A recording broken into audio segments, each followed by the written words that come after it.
और चलिए राजधानी भोपाल से इस वक्त की बड़ी खबर आ रही है, जहां पर कांग्रेस ने जारी की जिला अध्यक्षों की सूची। 71 शहर और जिला अध्यक्षों का ऐलान, संगठन सृजन के तहत की गई घोषणा। बड़ी खबर आपको बता रहे हैं, जहां पर कई विधायक और पूर्व विधायकों को मौका दिया गया है।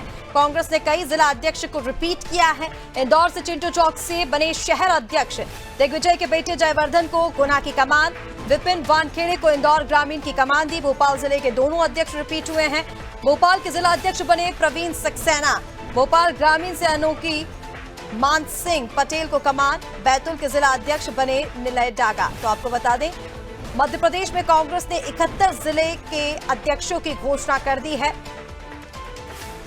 और भोपाल शहर में एक बार फिर से जिला अध्यक्ष रिपीट हुए हैं। प्रवीण सक्सेना वापस जिला अध्यक्ष बने हैं। भोपाल ग्रामीण जिला अध्यक्ष अनोखी मान सिंह पटेल को रिपीट किया गया है। और इसी के साथ गुना में पूर्व मुख्यमंत्री के बेटे और राघवगढ़ से विधायक जयवर्धन सिंह को जिला अध्यक्ष बनाया गया है।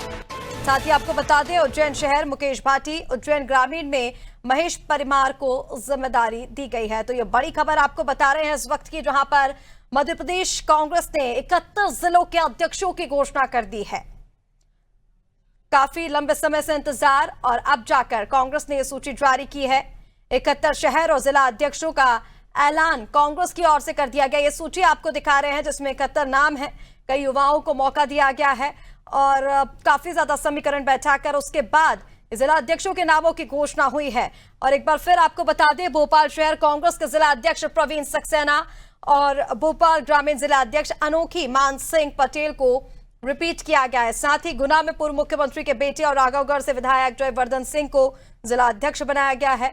उज्जैन शहर में मुकेश भाटी और उज्जैन ग्रामीण में महेश परमार को जिम्मेदारी दी गई है।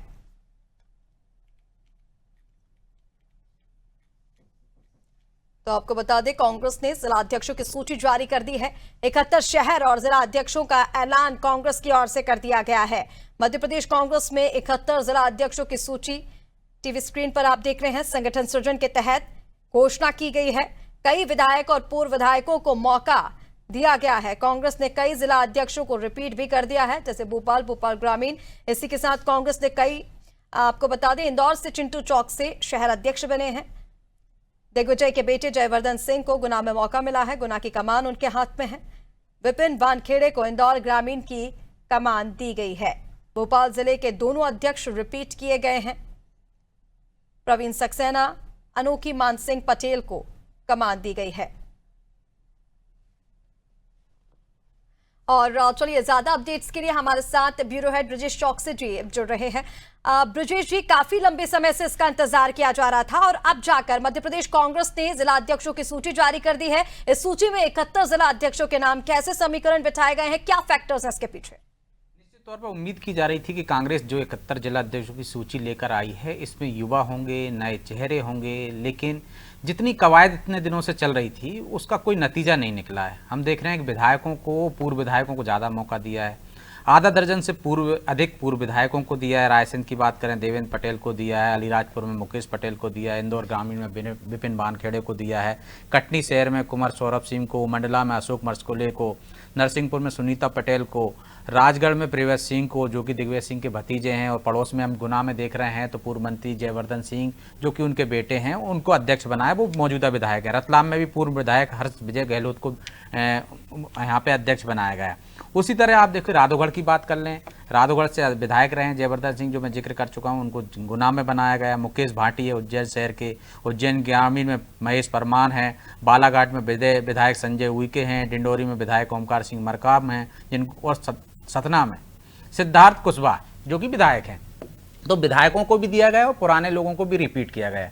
भोपाल की बात कर लें हम, तो भोपाल में दोनों ग्रामीण और शहर अध्यक्ष को रिपीट किया गया है। ऐसे बहुत सारी जगह पर रिपीट किया गया है। तो फिर किस बात की कवायद चल रही थी? जो कहा जा रहा था कांग्रेस में कि लगातार ऐसे लोगों को उम्मीदवार बनाएंगे, ऐसे लोगों को अध्यक्ष बनाएंगे, ऐसे लोग दावेदार हैं हमारे यहाँ, जो नए हैं उनका कार्यकाल देखा जाएगा। तो क्या ये बेहतर काम कर रहे थे? तो फिर क्या इसका आकलन किया गया है कि जब चुनाव हुए थे तो इनके क्षेत्र में हार क्यों हुई? तो उस बात का, इनके कार्यक्रमों का कोई लेखा जोखा देखा गया है? किस आधार पर चयन हुआ, ये सबसे बड़ा सवाल है। और जिस तरह से हम बात करें विपिन वानखेड़े की, वो कहीं से चुनाव लड़ना चाहते हैं और उनको अध्यक्ष आपने कहीं और से बना दिया है। तो ये जो साफ है, जो सूची आई है 71 लोगों की, वो स्पष्ट रूप से कह रही कि जो कांग्रेस की परंपरा है उसमें कोई बदलाव नहीं हुआ। चाहे वो मीनाक्षी नटराजन की बात कर लें, उनके क्षेत्र में उनकी चली है, दिग्विजय सिंह के क्षेत्र में उनकी चली है, इंदौर में वहाँ के नेताओं की चली है, चाहे हम रीवा की बात कर लें, चाहे हम खंडवा खरगोन की बात कर लें जहाँ से अरुण यादव आते हैं, उनकी बात कर लें। और जो बात की जा रही थी एक महिलाओं को पर्याप्त मौका दिया जाएगा, अल्पसंख्यकों को मौका दिया जाएगा, SC ST वर्ग को मौका दिया जाएगा, वो जो तमाम दावे थे कांग्रेस के, वो दावे भी यहाँ खोखले नजर आ रहे हैं। महिला कितनी अध्यक्ष बनाई आपने, अल्पसंख्यक एक नाम सामने आया अभी तक, महिलाओं की संख्या भी बड़ी कम है। तो ये आगे देखने की बात होगी कि जब बाद में इस सूची के बाद मुझे लगता है कि कांग्रेस के जो नेता होंगे, जो असंतुष्ट होंगे, जो दावेदार होंगे, उनकी प्रतिक्रिया आएंगी, तब स्पष्ट होगा कि किसकी कितनी चली है और इतनी कवायद करने की क्या जरूरत पड़ी कि दिल्ली में कवायद चल रही थी। ये तो सूची जिस तरह से निकाली है आपने, नए तो बहुत कम है उसमें, तो पहले ही जारी कर देते, आप यहीं से कर सकते थे। लेकिन जो कवायद चल रही थी कि भोपाल नहीं दिल्ली तक दौड़ लगा रहे थे नेता, तो उस कवायद का क्या नतीजा निकला? कुछ चेहरे ऐसे आए नहीं। जो राहुल गांधी कह रहे थे कि कांग्रेस के कुछ लोग बीजेपी से मिले हुए हैं, यहाँ कहा जा रहा था कि ऐसे लोगों की छटनी की जा रही है, लंगड़े घोड़े, बारात के घोड़े और रेस के घोड़े, तमाम घोड़ों की तलाश की जा रही थी। तो यहाँ देखा भाई ढाक के 3 पात जैसी स्थिति है। कांग्रेस की सूची में नया कुछ भी नहीं है जो कि हमें ये बता सके कि वो आगे जो चुनावी मैदान में उतरने वाली है, चुनाव में टक्कर देने वाली है, बीजेपी से मुकाबला करने वाली है, तो उसकी तस्वीर कुछ अलग हटके होती। तो निश्चित तौर पर क्या आकलन किया है, क्या पैमाना रहा है, ये तो आने वाला समय बताएगा ऋषि का। लेकिन निश्चित तौर पर यह कहा जा सकता है कि कांग्रेस के लोग भी इस सूची से खुश नहीं रहेंगे, क्योंकि जिन लोगों की बात है, जिनके पास विधायक की जिम्मेदारी है, जिनके पास पूर्व मंत्री की जिम्मेदारी है, उनको आप जिलाध्यक्ष बना के क्या करना चाहते हो? एक नई जनरेशन को आप वहां खड़ा कर सकते थे, जिलाध्यक्ष का महत्वपूर्ण पद देकर एक और ऐसा व्यक्ति तैयार कर सकते थे जो नेता बन सकता था भविष्य में। लेकिन जो नेता हैं उन्हीं को आपने नेता बनाने की कोशिश की विपक्ष में, तो ये सबसे बड़ा सवाल खड़ा करता है इस सूची पर। बिल्कुल ब्रजेश जी, जैसे कि आपने कहा कि यानी कि ना तो महिलाओं को मौका दिया है, ना ही युवाओं को मौका दिया है, और जो क्षेत्रीय जातीय सामाजिक समीकरणों की बात की जा रही थी उसमें भी कांग्रेस संतुलन नहीं बैठा पाई है। जैसे कि आपने भी जिक्र किया कि गुना से जयवर्धन सिंह को मौका मिला है, ज्योतिरादित्य के सिंधिया के वो सामने हैं, तो ऐसे में क्या आपको लग रहा है कि कांग्रेस इन क्षेत्रों में मजबूत हो पाएगी? अब ज्योतिरादित्य सिंधिया के सामने जयवर्धन सिंह, तो लग रहा है आपकी कांग्रेस वहां पर गुना में भी मजबूत हो पाएगी? ये कोशिश की गई है एक जयवर्धन को जिलाध्यक्ष बनाकर। निश्चित तौर पर इसके पीछे यही मंशा रही होगी कि गुना किसका क्षेत्र है, ज्योतिरादित्य सिंधिया का क्षेत्र है, तो एक ताकतवर वहां पे जिलाध्यक्ष हमको देना चाहिए जो टक्कर ले सके, जिसकी बात में वो वजन हो, जो सिंधिया की कोई बात को काट सके, उस तरह के उसके बयान आ सके। ये मंशा के तहत उनको वहां पे जिलाध्यक्ष बनाया गया होगा। लेकिन क्या गुना में जाकर वो चुनाव लड़ेंगे? वो अपने क्षेत्र में जाकर वहां चुनाव लड़ेंगे? एक वहां पे ऐसा उम्मीदवार जिसकी कमी दिखती है कि सिंधिया के सामने खड़ा करने की, तो सिंधिया के सामने तो लगता नहीं है कि जयवर्धन कभी मैदान में उतरेंगे।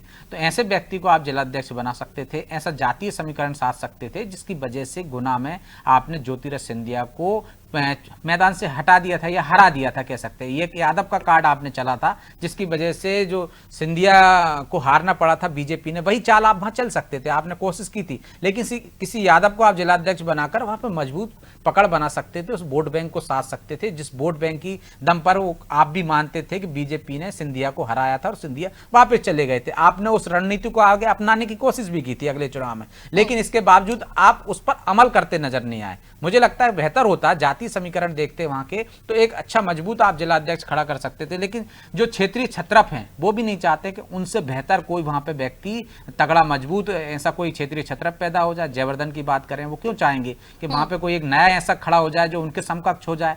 तो इसलिए मुझे लगता है कि अंतिम समय पर जो चयन हुआ था, जो दावे हुए थे, जयवर्धन सिंह का नाम नहीं था। जिस तरह से रायशुमारी हुई थी उसमें जयवर्धन सिंह का नाम नहीं था। ऐसे बहुत सारे विधायकों का, पूर्व मंत्रियों का नाम नहीं था उस सूची में। अंतिम दौर में इन लोगों ने अपनी दावेदारी की, जो भी रणनीति रही हो उनकी, और इसके बाद उस सूची में संशोधन हुआ है जिसमें जयवर्धन का नाम जुड़ गया। जयवर्धन पहले 5 लोगों की, 10 लोगों की जो सूची बनी थी उसमें कहीं दावेदार नहीं थे, वो कहीं लाइन में नहीं थे। लेकिन जब उन्होंने दावा पेश किया तो बाकी के दावेदार उनके सामने कमजोर लगे, तो वो जिलाध्यक्ष बन गए।